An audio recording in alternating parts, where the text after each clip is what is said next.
Students often know how to apply powers, but they usually get stuck when the powers are fractions or negative. Today, we'll start from the absolute basics and build step by step so nothing feels like a magic trick. You may have come across numbers like 2 to the power 3, 2 to the power minus 1, 16 to the power 1 half, and maybe 27 to the power 2 third. By the end of this lesson, you'll be able to solve all of these confidently. So, what really is an index? Sometimes we call it an index, or an exponent, or a power. By definition, an index or exponent tells us how many times to multiply a number by itself. For example, 2 to the power 3, or 5 to the power of 1, 7 to the power of 0. So 2 to the power 3 simply means that 2 is multiplying to itself 3 times, that is 2 by 2 by 2, that is 8. 5 power 1 means that 5 is multiplying to itself once, and anything to the power 0 is 1. I will be justifying this later. Now, we must learn some of the laws of indices. I will be doing all of those step by step. So let's do those one by one. So the first one is product rule. Whenever we have got two terms with same basis, we can add the powers, whether the powers are same or different. So this means that when the terms are getting multiplied, so this means that a to the power m plus n is going to be the answer. Let me try to explain this to you with example. So if we have got 2 to the power 3 multiplied to 2 to the power 4, now you can see that the bases are same. The powers may be different, doesn't matter. All we need to do is simply add the powers together, keeping the base as 2. So the answer is 2 to the power 7. But why? So this 2 to the power 3 is nothing but 2 multiplying to itself 3 times. This multiplication sign can be copied as it is. And then this 2 to the power 4 is nothing but 2 multiplying to itself 4 times. So 4 times. So how many times is this 2 multiplying to itself? This is actually multiplying to itself 7 times. Therefore, the answer is 7. Let's move on to the second rule, which is called quotient rule. Now, as the name suggests, we know that we are talking about division here. So, whenever there are two terms with same bases and they're getting divided, it may be written in this form or it could be written in this form.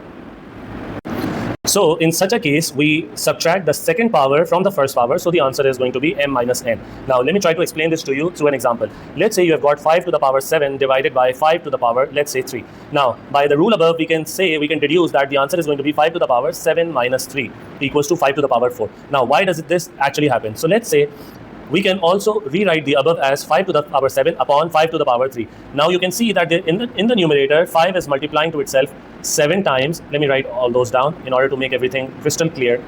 And in the denominator, 5 is multiplying to itself 3 times. So we can cancel 3 5s in the denominator and 3 5s in the numerator. So we will be left with 4 5s. Therefore, the answer is going to be 7 minus 3 equals to 5 to the power 4. Now, let's move on to the third rule, which is power of a power. This is an important one, which helps us simplify a lot of simplify surds, which we are going to do in the next lesson. So whenever you have got a term which has got some power, and then the entire term is again raised to the second power. So here we multiply the powers inside and outside the bracket in order to get a to the power m multiplied by n. Now let me try to explain this to you again through an example. Further raised to the power 4. Now what does this actually mean? So this means that inside the bracket I've got 3 multiplying to itself twice, and then I've got 4 such brackets, right, where 3 is multiplying to itself twice, right? Therefore, how many times is 3 multiplying to itself? And you know that the brackets are getting multiplied with each other. Therefore, 3 is actually multiplying to itself 8 times. Hence, the answer to this query is going to be 3 to the power 8. Let's move on to the fourth rule, which is the zero index. If we are given something like a to the power 0 or anything to the power 0, that is going to be 1. But why? I'll try to explain this to you again through an example. So 0 may be written as m minus m or q minus q or whatever, right? So I can write the 0 as, let's say, q minus q. And by quotient rule, I know that this means that a to the power q upon a to the power q. And we know that whenever there are two terms which are similar or which are actually identical in the numerator and the denominator, they cancel each other out to give the resultant 1, right? Therefore, this a to the power 0 for any cases is going to be 1. Let's move on to the fifth rule now, which is negative powers. Again, for simplification purposes, this is going to come in handy. So pay close attention. If you're ever given a to the power minus n, you can rewrite it as a to the power n by taking the term in the denominator and changing the sign of the power. So vice versa, if you're given a to the power n, you can also rewrite it as 1 upon a to the power minus n. So let me try to explain this to you through an example. So if you have got 2 to the power minus 3, now you know that you can, so by this rule, this rule of negative powers, you can rewrite it as 1 upon 2 to the power 3. But how? Let's try to do this. So 2 to the power minus 3 may be a result of, let's say, 2 to the power 7 minus 10, right? And 2 to the power 7 minus 10 by quotient rule may be written as 2 to the power 7 divided by 2 to the power 2. Now we know that there are 7 2's in the numerator and there are 10 2's in the denominator. So when we cancel these out, we will be left with 3 2's in the denominator. So this is going to be 2 to the power of 3, which is same as 2 to the power minus 3, which is same as 1 upon 2 to the power of 3. Let's move on to the sixth rule, which is fractional indices. These ones are where the students get stuck the most. So sometimes you're given terms with powers that are in the fraction. So you should be very mindful that the power in the numerator, the numerator of the power is the actual power, and the denominator is called the root. So a to the power 1 upon n may be written as the nth root of a to the power 1, or just a nth root of a. Now, if you're just given this root sign and there's nothing written here and there is a inside, then you can write it as, or assume it to be a to the power 1/2 or a square root.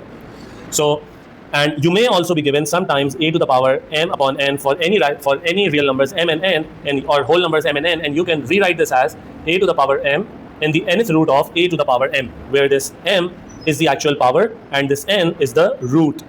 Let me write it down again. This is the power and this is the root. Also, this a to the power, let me change color. So this a to the power m upon n could also be written as a to the power m multiplied by 1 upon n, right? And by power of a power rule, we know that m is inside and 1 upon n is in the outside. Now, by the fractional power rule, we know that a to the power m has got an nth root, and we are interested in that. So a to the power m upon n could be written as this. Hope it's clear. Now, let's do some word examples to find out 8 to the power 2/3. Now, we know that this is nothing but 8 to the power 2 further raised to the power 1/3. Now, 8 to the power 2 is 64, and this is the third root, and we know that 64 may be written as 4/3, and the third root is nothing but simply 4. You could also do it in another manner. So 8 to the power 2 upon 3 may be written as 8 may be rewritten as 2 cubed and raised to the power 2 upon 3. By third rule of power of a power, we can multiply the powers inside and outside the bracket, cancel the 3 in the numerator and denominator to be left with 2 to the power 2, or which is simply 4, the same answer. Okay. Now, if you're given if you're asked to simplify 5 to the power 7 divided by 5 to the power 9. Now, you could either do 5 to the power 7 minus 9, or you could do 1 upon 5 to the power 9 minus 7. So here you're going to get 5 to the power minus 2, which you can also rewrite it as 1 upon 5 to the power 2. And this blue one could be directly written as 1 upon 5 to the power 2. Both are going to give you the same answers. You may also be asked to simplify 2 to the power 3 further raised to the power 4, which is nothing but 2 to the power 12. Also, if you're asked to express 49 raised to the power negative half, that's very easy. First of all, turn the power into positive. So this is nothing but 1 upon 49 to the power 1/2. Now we know that the denominator is nothing but the second or the square root of 49, which is nothing but 1 upon 7 as the final answer to 49 raised to the power negative half. Now, the common mistakes that students usually make are adding powers incorrectly. So for example, if they're given a to the power m plus a to the power n, they proceed with a to the power m plus n, which is absolutely ridiculous. You can only do it if this sign is a multiplication. So a to the power m multiplied by a to the power n is a to the power m plus n. This will not be true if this sign is a plus sign. This will not be true in such a case. Okay. Now, another mistake that students make commonly is misinterpreting fractional indices, forgetting that in this case, the n is the root and m is the power. So make sure that you're mindful of that when you're tackling indices in your exams. Also, you should never forget that the base must be the same when applying all these laws. So whenever you have got, so for example, if you have got a to the power m multiplied by b to the power n, then you cannot do it. This is not equal to a to the power m plus n or b to the power m plus n. This is not true. However, if you have got, let's say, 2 to the power 4, call this 32. Now you can convert this into 2 to the power 4 into 2 to the power 5, and now treat this as 2 to the power 4 plus 5 is equal to 2 to the power of 9. Okay. So a very quick recap for all of you. So whenever the like base terms are getting multiplied, you add the powers. When they're getting divided, you subtract powers. In case of power of a power, you multiply the powers inside and outside the bracket. Whenever any number or any term is raised to the power 1 or raised to the power 0, you call it a 1. In case of negative powers, you take reciprocal. And in case of fractional power, you know that the numerator is the power and denominator is the root. So practice is everything here. Take 5 examples, mixing positive, negative, and fractional indices. Solve them and check back with me in the next lecture, which is going to be on certs. If you want to take one-on-one tuitions, you can message me on +92 329 3028 485, which is my WhatsApp number. Or you could also reach out to me on Instagram. The handle goes by the name of The Math Fix. I'll see you guys in the next video.